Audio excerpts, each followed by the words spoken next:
ખેડા જિલ્લાના નડિયાદ તાલુકાના વડતાલમાં સ્વામિનારાયણ મંદિરે 210મો રંગોત્સવ ધામધૂમથી ઉજવાયો। આ પ્રસંગે આચાર્ય રાકેશ પ્રસાદ મહારાજે શ્રી હરિકૃષ્ણ મહારાજને કેસુડા ફૂલોના રંગોથી અભિષેક કરી ભવ્ય આરતી ઉતારી હતી। રંગોત્સવ દરમિયાન લગભગ 2000 કિલો કેસુડા અને 3000 કિલો વિવિધ પ્રકારના ફૂલોનો ઉપયોગ કરવામાં આવ્યો હતો। કલર બ્લાસ્ટ અને રંગબેરંગી ફૂલોની વર્ષા વચ્ચે સંતો, યજમાનો અને હરિભક્તો રંગોમાં ઝૂમી ઉઠ્યા હતા। શ્રી હરિકૃષ્ણ મહારાજને કેસુડા અને ફૂલોથી અતિ સુંદર રીતે શણગારવામાં આવ્યા હતા।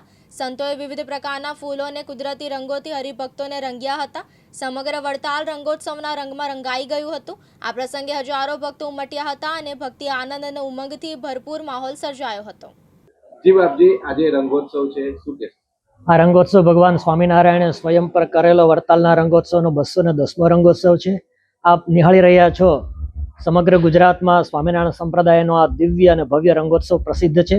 5000 કિલો વિવિધ પુષ્પોની પાંખડી, કેસુડો, ગુલાબ વગેરે પુષ્પો અને ઓર્ગેનિક કલર, એના હજારો પ્રકારના બ્લાસ્ટ અને 3 લાખ લીટર વધુ પાણી સાથે સમગ્ર ગુજરાતમાંથી આવેલા સ્વામિનારાયણ સંપ્રદાયના અનુયાયીઓએ પરમ પૂજ્ય આચાર્ય મહારાજ શ્રી, વડીલ સદગુરુ સંતોની સાથે હરિકૃષ્ણ મહારાજ, લક્ષ્મણ દેવના દર્શન કરી રંગોત્સવનો દિવ્ય અને ભવ્ય લાભ લીધો છે।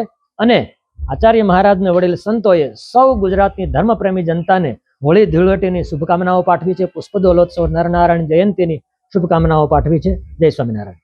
આજે પુસ્તકનું વિમોચન હતું, કયા પુસ્તકનું વિમોચન હતું? એ વડતાલનો નિર્ણય એટલે કે પંચાંગ આવે। પંચાંગ એવું હોય છે કે એકાદશી વડતાલ વૈષ્ણવ શૈવ પરંપરાઓમાં અલગ અલગ હોય છે, તો સંપ્રદાયને અનુસરનારા લોકોએ એકાદશી, હરિજયંતી, પૂનમ ક્યારે કરવી અને તિથિ, તારીખ, ચોઘડિયો, ઓરા વગેરેની એક પરંપરાગત શૈલીનો નિર્ણય હોય છે। એ નિર્ણયનું વિમોચન થયું છે। તુષાર પંડ્યા, દિવ્યાંગ ન્યૂઝ, નડિયાદ, ખેડા।